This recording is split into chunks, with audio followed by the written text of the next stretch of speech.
नमस्कार दोस्तों, आप देख रहे हैं करंट न्यूज और मैं हूं आपके साथ साक्षी। राजस्थान में विधानसभा की 3 सीटों पर उपचुनाव होने हैं। इन सीटों पर चुनाव आयोग द्वारा पूरी तैयारी कर ली गई है। राजनीतिक दलों द्वारा भी प्रचार प्रसार का दौर शुरू हो गया है। जीत हार के समीकरण बनने लगे हैं, लेकिन सत्ताधारी दल कांग्रेस द्वारा अब तक प्रत्याशियों के नाम का ऐलान नहीं किया गया है। हालांकि संभावना जताई जा रही है कि शनिवार शाम तक प्रत्याशियों के नाम का ऐलान कर दिया जाएगा। इसके बाद तीनों प्रत्याशी एक साथ ही 30 मार्च को नामांकन दाखिल करने के लिए जाएंगे।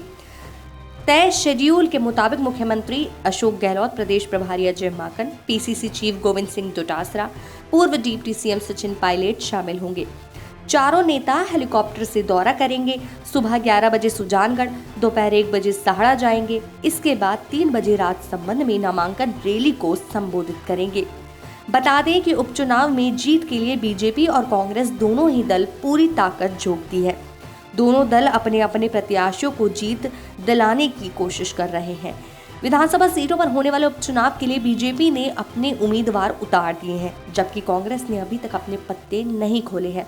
यह उपचुनाव न केवल गहलोत सरकार और कांग्रेस संगठन के लिए साख का सवाल है, बल्कि 2023 के विधानसभा चुनाव से पहले उन्हें सेमीफाइनल के तौर पर भी देखा जा रहा है।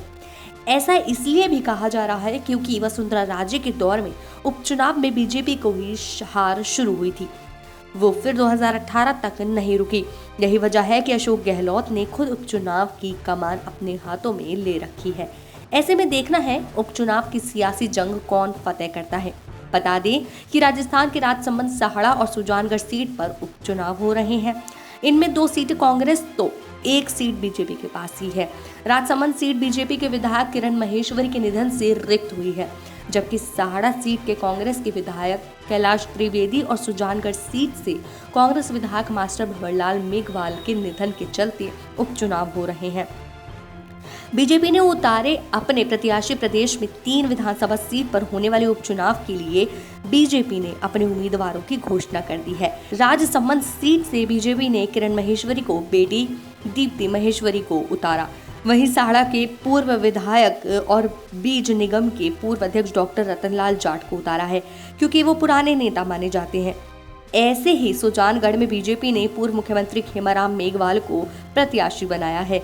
खेमाराम वसुंधरा राजे के पहले कार्यकाल में मंत्री रहे हैं और उनके करीबी माने जाते हैं।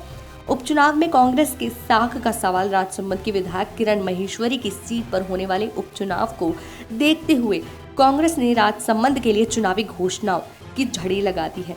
राजसमंद सीट पर पिछले 2 दशक से कांग्रेस खाता नहीं खोल सकी है, जबकि यह सीट बीजेपी के परंपरागत रूप से मानी जाती है। लेकिन निकाय चुनाव में कांग्रेस ने बोर्ड बनाकर यहां के समीकरण बदल दिया है।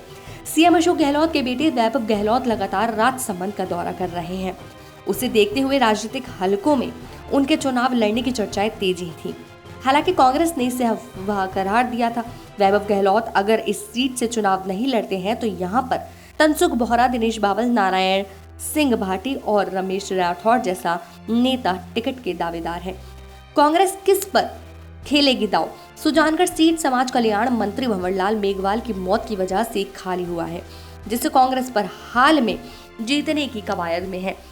यहाँ से उनके बेटे मनोज मेघवाल का टिकट कांग्रेस की तरफ से तय माना जा रहा है, लेकिन अभी तक उनके नाम की घोषणा नहीं हुई है। वहीं बीजेपी ने पिछले चुनाव में निर्दलीय चुनाव लड़ चुके खेमाराम को अपना प्रत्याशी बना दिया है। ऐसे में देखना है कि कांग्रेस किसे मैदान में उतारेगी। सहाड़ा विधानसभा सीट पर कांग्रेस के विधायक रहे कैलाश त्रिवेदी के भाई राजेंद्र त्रिवेदी और बेटे रणवीर त्रिवेदी ने टिकट की दावेदारी की है, लेकिन विधानसभा अध्यक्ष सीपी जोशी के बेटे हिमांशु जोशी के चुनाव लड़ने की चर्चाएं हैं। हालांकि पार्टी यहां से किसी जाट नेता को चुनावी मैदान में उतारने की रणनीति पर काम कर रहे हैं, क्योंकि बीजेपी ने यहां से रतनलाल जाट को उतार कर दांव खेल दिया है। उपचुनाव में कांग्रेस अगर जीतती है तो यह माना जाएगा कि कांग्रेस के काम में राज्य की जनता खुश है, और अगर पार्टी को राज्य में सीट नहीं मिलती तो विपक्ष से गहलोत सरकार की नाकामी करार देने वाला है। यही वजह है कि प्रदेश के उपचुनावों की कमान मुख्यमंत्री अशोक गहलोत खुद संभाल रहे हैं। अशोक गहलोत ही तय करेंगे कि खाली होने वाली इन विधानसभा सीटों पर किस उम्मीदवार को सीट दी जाए और जीत सुनिश्चित की जाए। पार्टी ने इसके लिए एक कमेटी बनाई है जो इस बात का निर्णय करेगी। ऐसे में देखना है कि कांग्रेस उपचुनाव में कैसे अपनी दोनों सीट बचाने में कामयाब रहती है। ऐसी और खबरों के लिए देखते रहिए करंट न्यूज।